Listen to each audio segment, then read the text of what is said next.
Welcome to the Real News Network. I'm Jess Lenore in Baltimore. There's been talk in recent weeks of the UK's economic recovery.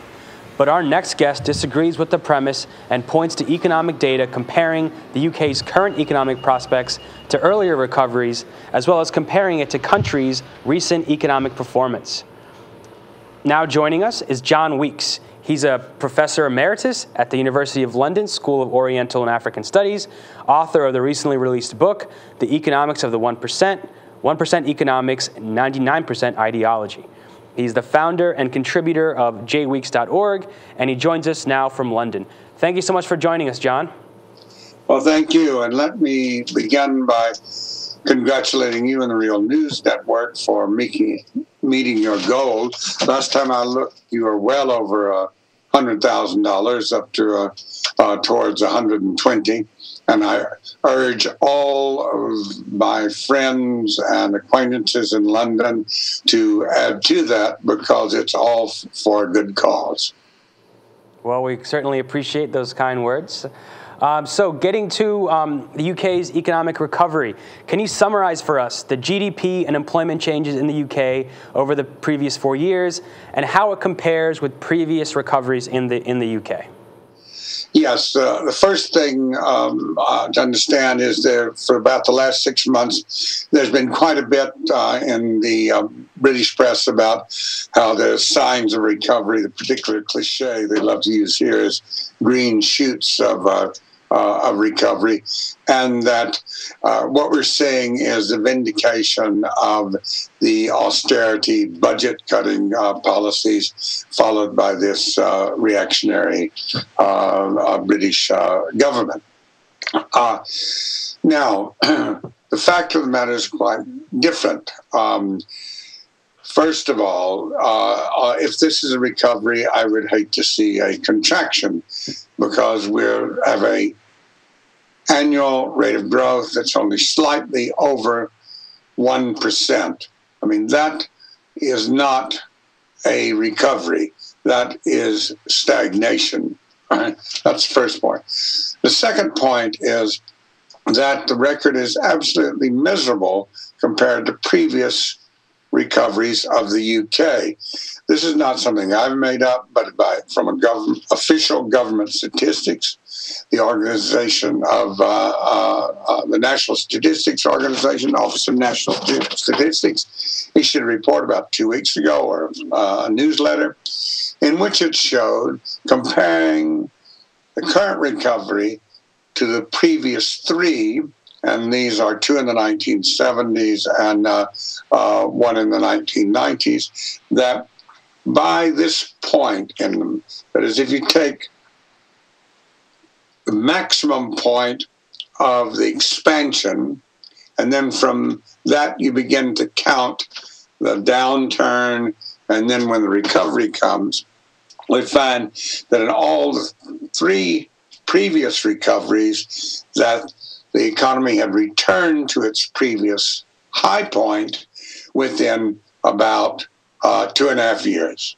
We are now well into the fourth year. Really, we're actually into the fifth year, depending on how you measure it. And the economy is 5 to 6% below what it was at the peak in 2008. So this is actually a miserable recovery. It's the worst since the end of World War II. And it is nothing to be pleased about. And the reason it's so bad is because the current government, the so-called coalition government between the Conservative Party and the Liberal Democrats, that problem is that they have been cutting expenditure.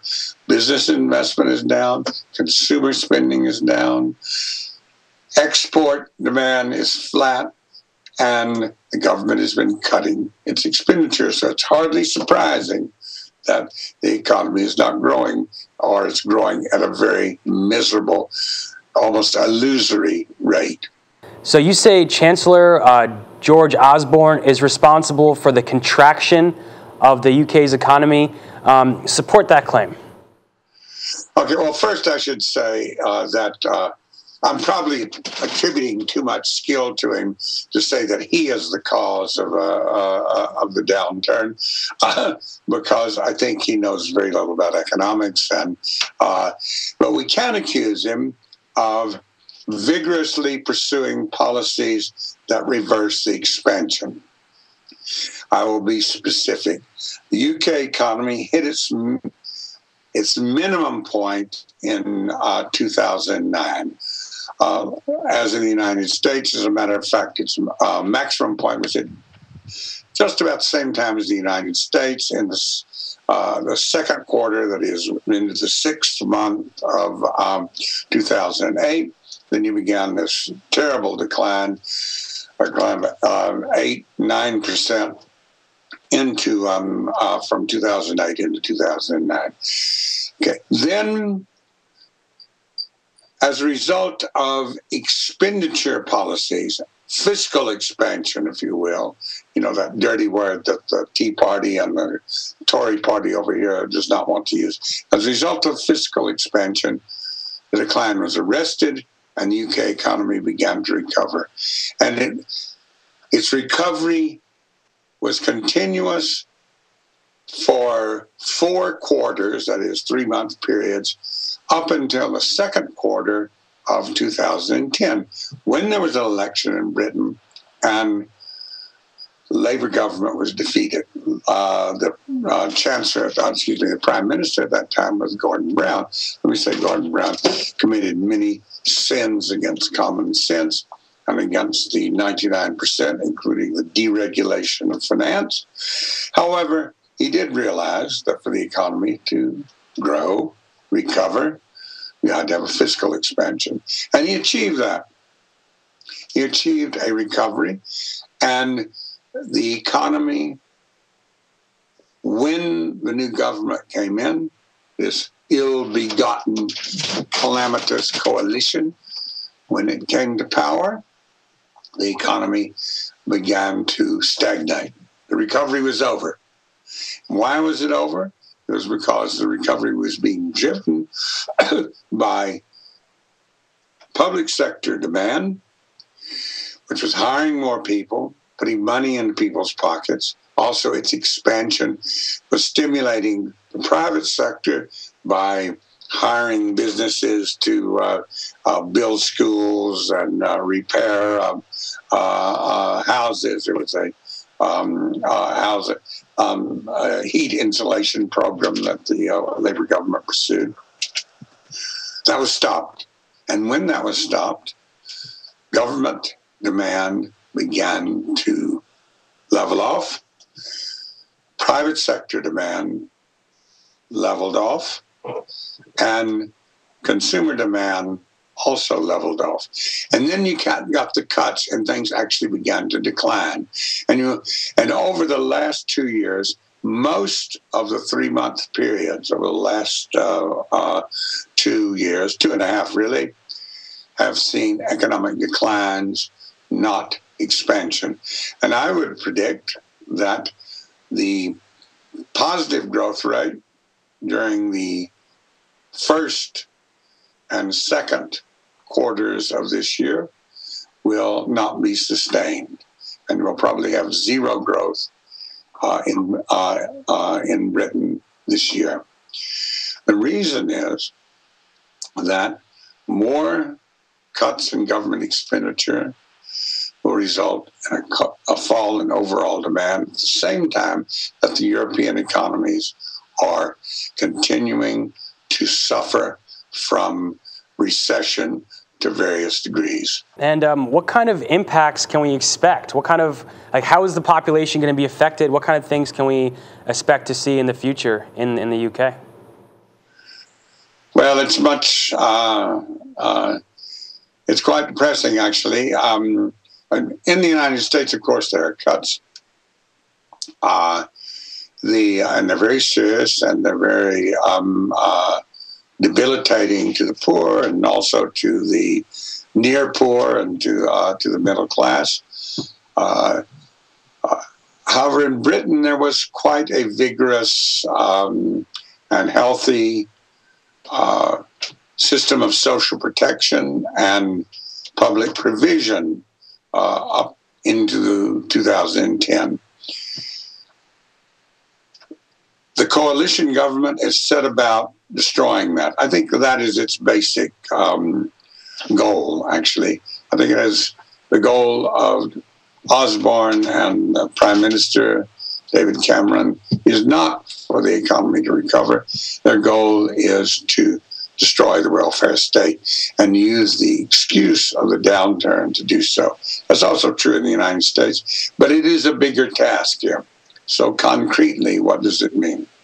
Well, for example, my National Health Service, to take or my National Health, they call them a surgery here, but you'd say the clinic that I go along to, they've had to reduce the operations that they recommend, that they schedule, because of declines in funding.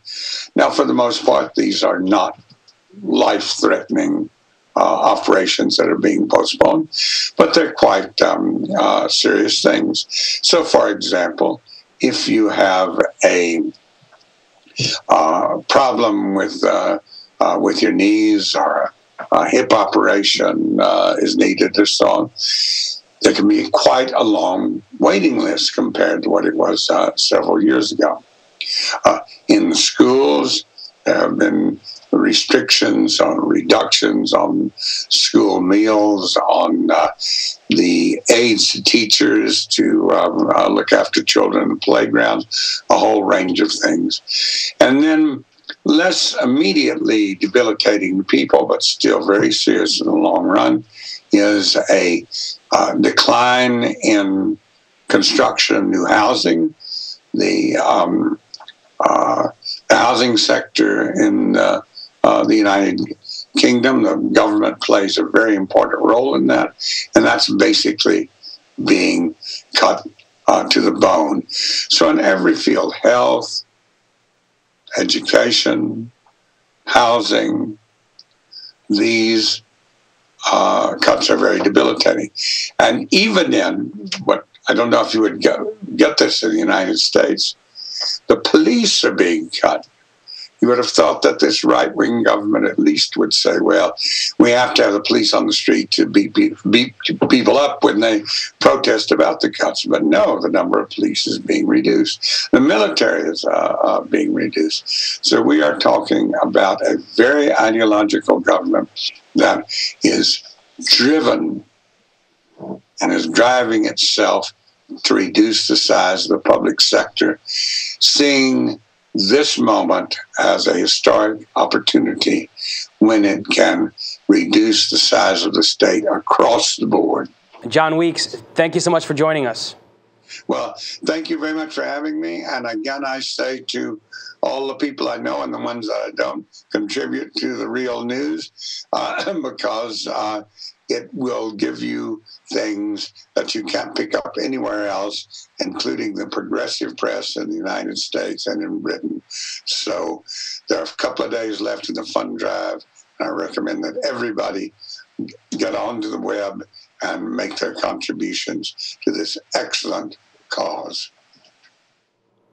Thank you so much, Mr. Weeks, and we couldn't have scripted a better pitch for us, so we appreciate that you decided to do that for us, and thank you for joining us at the Real News Network.